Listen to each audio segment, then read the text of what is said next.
Children, let us do some more sums using the properties of cube root of unity. Let us look at this sum now. Here you've been asked to prove this expression equals to omega square. Now, what we do is, in this question, we multiply the numerator and denominator by omega square. We get p plus q omega plus r omega square divided by r plus p omega plus q omega square. Now, since we need omega square, we leave the numerator as it is. We simplify the denominator and we should get the denominator same as this expression of the numerator. So let us check it out. We get omega square p plus q omega plus r omega square, and when we multiply with omega square the denominator expression, we get r omega square plus p omega into omega square becomes p omega cube, and omega cube is 1, so it becomes p plus q omega to the power of 4, and omega to the power of 4, when index 4 is divided by 3, the remainder is 1, so it becomes q, and omega to the power of 4 becomes omega. And we see now this expression and this expression is same, so cancels out, we left with omega square. Okay, now moving on to the next expression, which has product going up to 2n factors. So look at the first term of the expression. Here we simplify this expression by using the property. We see 1 plus omega square can be written as minus omega. So this becomes minus omega into minus omega.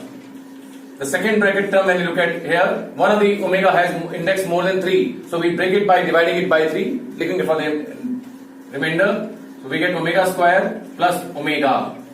Similarly, 1 minus omega to the power of 4 is omega, and omega to the power of 8, when index 8 is divided by 3, the remainder is 2, so we become omega square.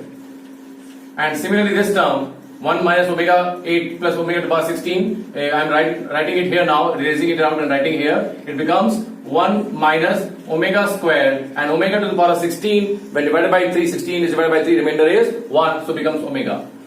And it goes on up to 2n factors. Okay, it goes out to 2n factors. Now when I simplify each term, bracket term, now this becomes minus 2 omega. This becomes minus 2 omega. The second bracket term, by using the property, becomes minus 2 omega square, because 1 plus omega is minus omega square, and minus omega square becomes minus 2 omega square. Plus, now next one is 1 plus omega square. 1 plus omega square is minus omega, and minus omega here becomes minus 2 omega. And similarly here, 1 plus omega becomes minus omega square, and minus omega square aligned with it becomes minus 2 omega square, goes up to 2n factors. Now what we do is that we want to get simplified, so we take these two terms together, we pair them up. The two terms together is paired into 1, so it becomes now 4 omega cube. It becomes 4 omega cube. And this term goes on up to what now? N factors, not 2n factors, because 2 factors together have been combined as 1, so it becomes n factors now. And this is what? 4 into 4 into 4, this will continue up to what? N times, n factors, and that gives you what? 4 to the power of n. So 2n factors are reduced to n factors when 2 terms together are converted into 1 term. Okay? Now look at the third sum now. The third sum is minus 1 plus root 3i to the power of 100 plus minus 1 minus root 3i to the power of 100, I to the power of 100. Now you can recognize this term in terms of complex roots of unity. This is nothing but what? 2 omega. 2 omega to the power of 100. Whereas minus 1 minus root 3i is what? 2 omega square raised to the power of 100. Now this becomes 2 power of 100.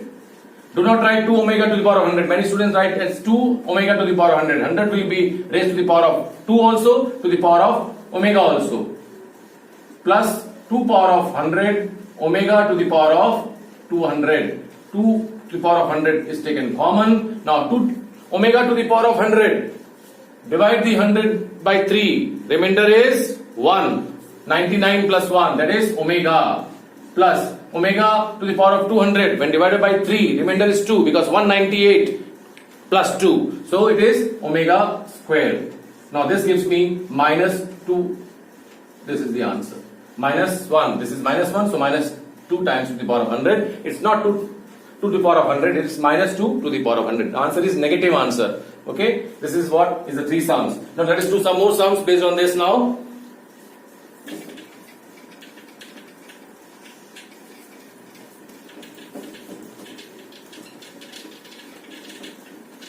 Now let's do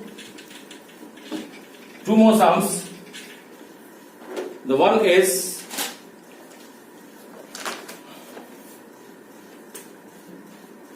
if x is equals to a plus b omega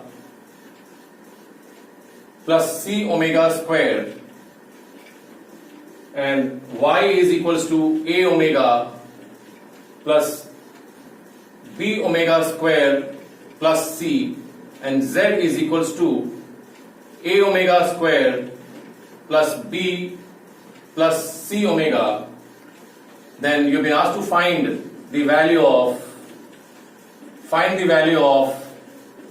the expression, that is x square upon yz plus y square upon xz plus z square upon xy. Okay, children? Now this is one sum that you need to do.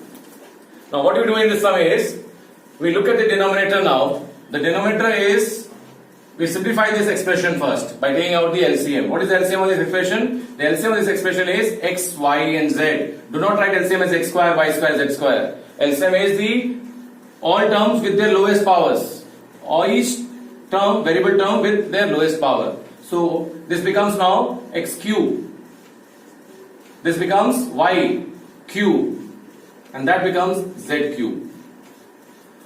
Now this identity is familiar to you or not? You know that x cube plus y cube has a certain value under condition that x cube plus y cube is equals to 3xyz, provided x plus y plus z turns out to be 0. If value of this expression is 0, then its value is 3xyz. Now what have to be done is, you have to find out the sum of x plus y plus z. Is it turning out to be 0 or not? You can look at it here now. When you add this, you can take out in these three terms a common. What we left with is bracket is 1 plus omega square. If we take out plus b common here in this term, we get omega plus omega square plus 1. And similarly, if we take out c common in the third term, we get omega square plus 1 plus omega. And you know that by property of cube root of unity, the sum of these three roots is 0. So we have a into 0 plus b into 0 plus c into 0, that is 0. So this condition is satisfied. The sum of x plus y plus z is 0. So we can write sum of cubes of x, y and z as 3xyz. So here we write 3xyz divided by xyz. So the value of this expression comes out to be 3. This is a use of identity in doing this sum on cube root of unity.